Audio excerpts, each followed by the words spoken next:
और अब आज की बड़ी खबर। खून बोल रहा है, पाकिस्तान की पोल खोल रहा है।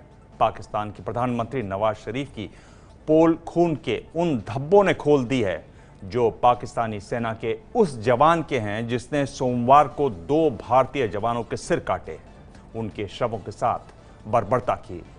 आज भारत ने दावा किया है कि उसके पास इस बात के पुख्ता सबूत मौजूद हैं कि उसके 2 जवानों को मारने वाले पाकिस्तानी सेना के ही जवान रहे।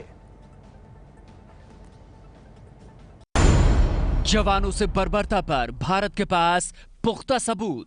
क्या हमें यकीन है कि पाकिस्तान आर्मी के ही लोग थे? जी हां, हमें यकीन है। पाकिस्तानी खून ने खोली नवाज शरीफ की पोल।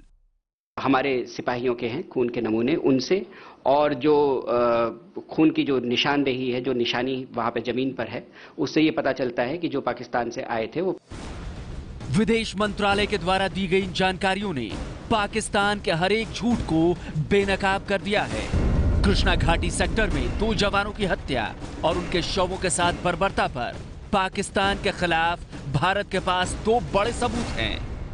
पहला सबूत ये कि भारतीय सैनिकों के साथ साथ पाकिस्तानी सैनिकों का भी खून मिला, और दूसरा सबूत ये कि पाकिस्तानी सैनिकों का खून भारतीय सीमा के भीतर मिला, यानी पाकिस्तानी सैनिकों ने एलओसी को पार किया। हमारे पास इस बात के पुख्ता सबूत हैं कि ये घटना, ये हत्या पाकिस्तान आर्मी के लोगों ने करी है, और नियंत्रण रेखा को पार करके, नियंत्रण रेखा के इस पार आकर के उन्होंने इस घटना को अंजाम दिया है।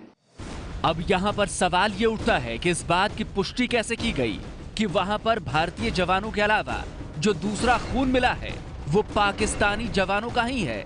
इस पर विदेश मंत्रालय के प्रवक्ता गोपाल बागले से सवाल पूछा गया तो उनका ये जवाब था।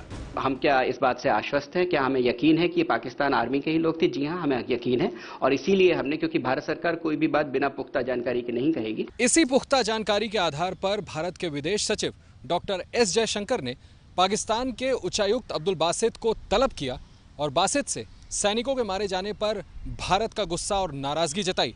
एस जयशंकर ने अब्दुल बासित से कहा, उच्चायुक्त होने के नाते हम ये उम्मीद करते हैं कि भारत में आक्रोश की जो भावना व्याप्त है इस नृशंस हत्या को लेकर उसे एकदम सही तरीके से आप अपनी सरकार तक पहुंचाएंगे।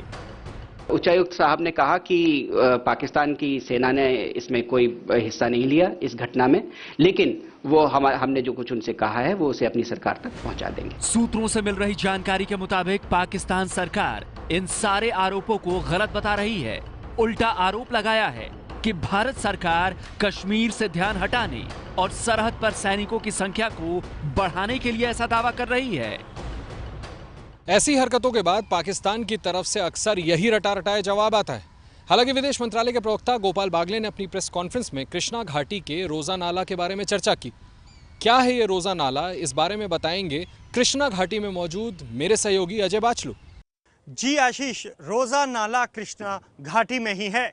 यहाँ 5 नाले हैं जो भारतीय हिस्से से निकलकर सीधे पाकिस्तान के कब्जे वाले कश्मीर जाते हैं। जिस रोजा नाला के पास सैनिकों का खून मिला है वहीं पाकिस्तानी सेना की एक पोस्ट भी है। इसी पोस्ट से सोमवार सुबह बैट टीम को कवर फायर दिया गया था। ये 5 नाले पुंछ से पीओके जाने वाले पुलत नदी में मिल जाते हैं। जहां मिलते हैं उस जगह का नाम मदारपुर है। यहीं पर ताता पानी है जहां भारतीय सेना ने सर्जिकल स्ट्राइक कर आतंकियों को मारा था और उनके लॉन्चिंग पैड्स उड़ा दिए थे। कृष्णा घाटी से अजय बाचलू के साथ दिल्ली से आशीष सिंह की रिपोर्ट।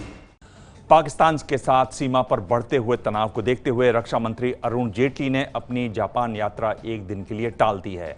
जापान में एशियाई डेवलपमेंट बैंक की बैठक के लिए अब वो कल रवाना होंगे। ये है एबीपी न्यूज़, आपको रखे आगे।